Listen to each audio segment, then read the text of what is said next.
வணக்கம். ஸோ கர்மாங்கிறது என்னது?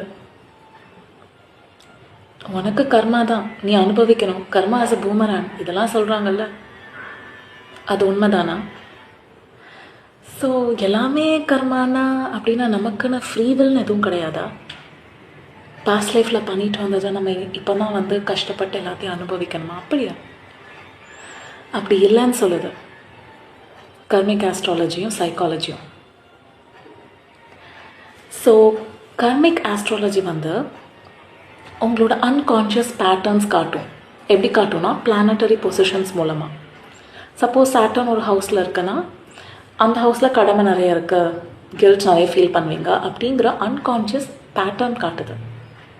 For example, Rahu ஒரு ஹவுஸில் இருக்குன்னா அதில் நிறைய உங்களுக்கு டிசையர் இருக்கும். அது ரிலேட்டடாக உங்களுக்கு டிசையர் கண்ட்ரோலே பண்ண முடியாது, அந்த மாதிரி இருக்கும். ஸோ இதெல்லாம் நம்மளோட அன்கான்ஷியஸ் பேட்டர்ன்ஸ் அதை காட்டுது ஃப்ரம் பாஸ்ட் லைஃப்.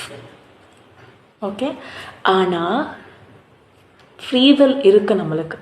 ஃப்ரீவில் வச்சு நீங்கள் என்ன பண்ணலான்னா, இந்த அன்கான்ஷியஸ் பேட்டர்னை ஆஸ்ட்ராலஜி மூலமாக தெரிஞ்சுட்டு கான்ஷியஸாக மாற்றிட்டு, அதுக்கப்புறம் யூ கேன் டிசைட் வெதர் அந்த பேட்டர்ன் ஒரு ஈவெண்ட் நடக்குது லைஃப்லனா, அந்த ஈவெண்ட்டை எப்படி கொண்டு போகணும், இந்த சாய்ஸ் ஏஆ பிஆ சியாங்கிறது டெசிஷன் உங்கள் கையில் தான் இருக்குது.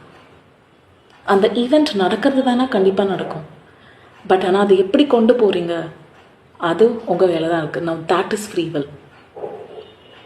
ஓகே, ஸோ அதனால் அந்த ஃப்ரீ வில்லை நம்ம யூஸ் பண்ணணும். நம்ம ஜாதகம் இதுதான்னு சொல்லி நம்ம யூ கேனாட் ஃபிக்ஸ் இட். கண்டிப்பாக ஜாதகத்தை கூட எவால்வ் பண்ண முடியும் உங்கள் ஃப்ரீ வில் மூலமாக, உங்கள் நம்பிக்கை மூலமாக. சீரியஸாக ட்ரை பண்ணி பார்க்கலாமா? ட்ரை பண்ணலாமே, கம் ஆன். ஓகே.